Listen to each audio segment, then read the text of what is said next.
Hey folks, Brendan here from Bluelight. Now, if you're a serving police officer and you've got an aspiration to get promoted at some point, then this video is for you.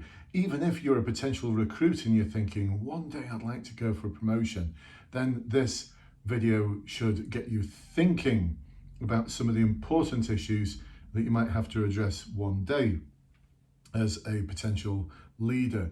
Actually, as a constable, you're going to be a potential leader. So some elements of this are going to support and help you on your journey. And this one's all about forward-facing questions, folks, because many boards now and interview boards are asking questions about how you would deal with something in the future, as opposed to backward-facing questions, which are the ones that start off with, can you tell me about a time when? Now, we're very used to those, and forward-facing questions seems to be flummoxing a lot of you, but they're not that new. I remember being asked these sort of questions on my sergeant's board back in, my goodness, when was it? 1995, 96, something like that. No, it was before, it was 1995 was my sergeant's board. So they've been around for a while. What's that? That's over a quarter of a century ago. Doesn't that make me feel old? And I was doing some coaching today with someone who's got their board for the Police Service of Northern Ireland. And one of the things she was asking was, is there a model or structure I can use? I'm not sure if there is, because it depends on the question you are asked. Now, I've got a sample structure here for the question, how will you embed ethical standards in your team? But if they asked other types of questions, then you may not be able to use the same sort of structure. So what we talked about today was being agile enough to do answer gymnastics. So this is having lots of little models and structures and ways you would do things in your head that you can apply to any given scenario. The problem with this one, though, is it's not even a given scenario. So some of the questions I was used to years ago were along the lines of, one of the constables on your team behaves in X, Y, and Z way. How would you deal with that individual? This one's not doing that. It's just giving you a really, really open, big question.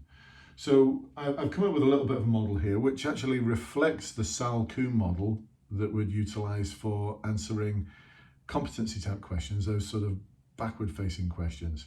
Salkum, just as a reminder for you, stands for describing the situation, describing your aim, describing the options you'd consider within that aim, why you chose the option that you did, your actions, the result, the learning, and knowledge and understanding. And I explain all of that in other videos. So for this one here, I'm just going to give you some ideas. How does that sound? Some ideas.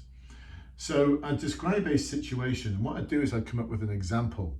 And you'll be able to, maybe I'd use an example from your own previous history, or you may be able to think, well, what sort of, if I was going into that team, so pick a team in your station. If I was going into that team, what sort of standards issues would I be facing? So it might be a team where there's two sort of factions within the team, and one of them, they're a little bit outspoken, a little bit on the edge in terms of banter, whatever that might mean.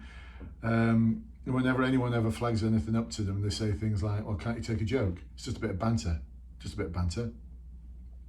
And actually some of the behaviour might be borderline bullying, but they'll just disguise it as banter and letting off steam.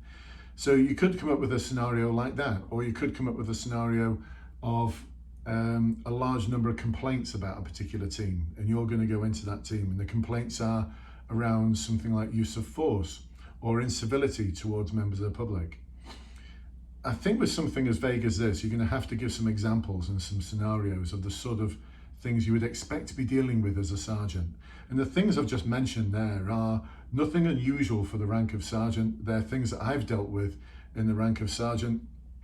There's an expectation that you're going to deal with these sort of situations. It's called leadership. I'm not saying I was a great leader or anything, but you've got to step up. You're going to wear those stripes, you've got to step up. You've got to step up, folks. There's a bottom line there.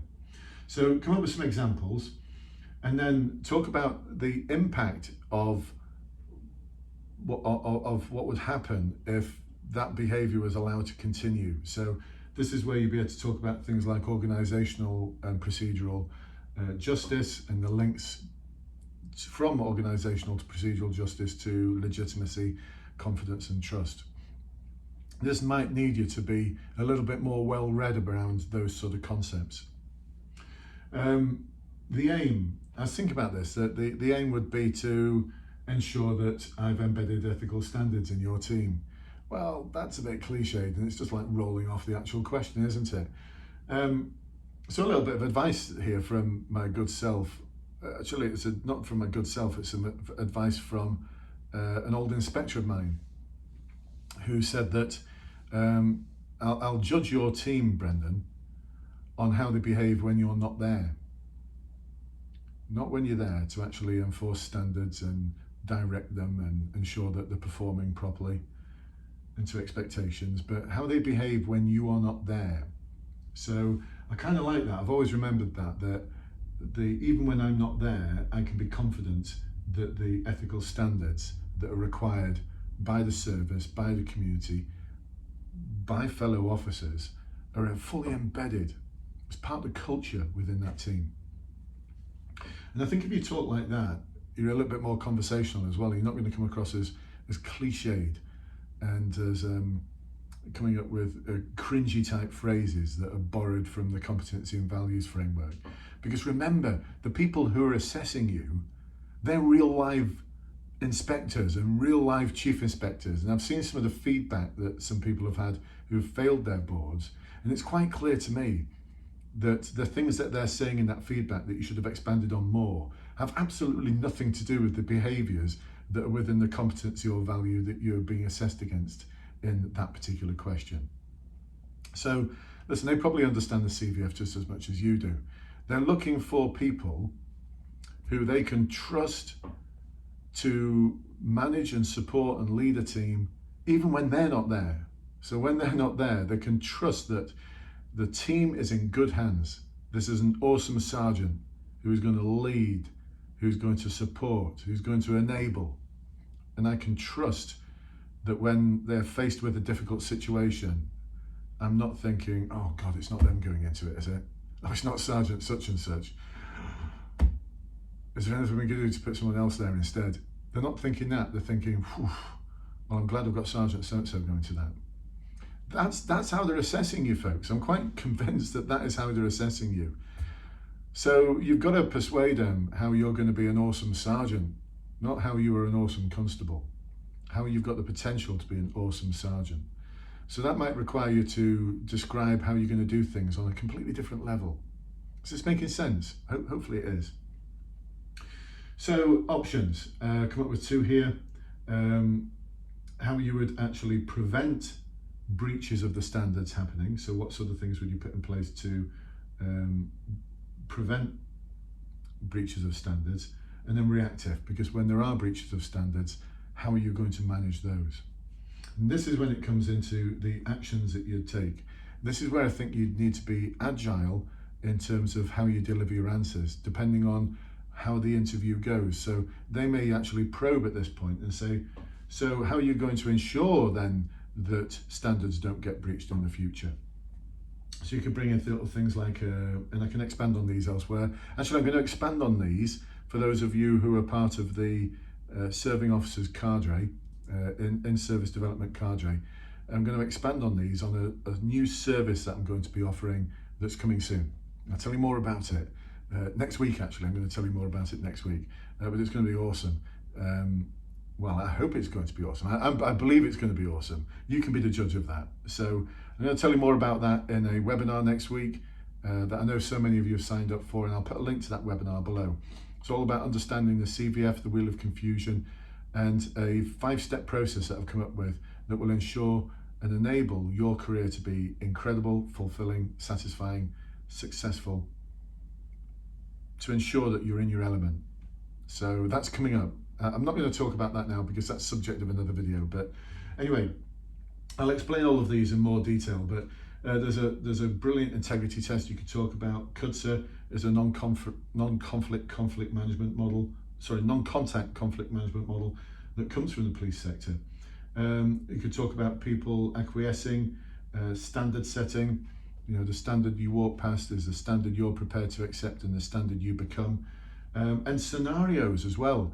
It's always struck me that you get scenarios on sort of ethical dilemmas that you'd have to manage as a sergeant or that you'd have to manage as a constable at training school, but not on division. Why not? Why not? I'd be bold here and I'd come up with some bold ideas about how you as a sergeant are going to, on overlaps or whatever you may have an hour where you can actually do an extended briefing. You could do an extended briefing where you're actually going to come up with some scenarios for the team to deal with. And these are going to be ethical dilemmas that link with the ethical standards that are expected. I don't know, I'll just throw that one out there for you. Anyway, this is where you need to come up with some ideas, folks, which is going to lead to an awesome result. That's the awesome result that you're looking for. And then something in your answer about assessing and monitoring. So what are you going to do to assess and monitor this particular issue as time goes on? So there you go, folks, some ideas about how will you embed ethical standards in your team.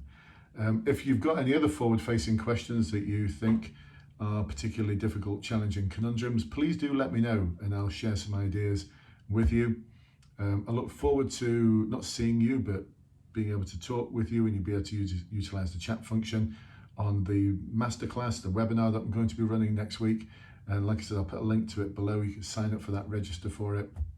And at the end of it, I'm going to tell you about this service that I'm launching because so many of you have been asking, could you help me with, could you help me with, could you help me with? And I want to help you with all of those things that you've been talking about, but my time is limited. So I'm looking at condensing it all into a service which I know you're going to love it. It's going to answer all the questions that you've been asking, and it's going to be a regular weekly thing. Anyway, jump on the webinar, the link below, to find out more, and I look forward to seeing you at the next webinar, the next one-to-one, the next interactive, whatever it may be. Thanks very much for watching, and I'll speak to you soon. Bye-bye for now.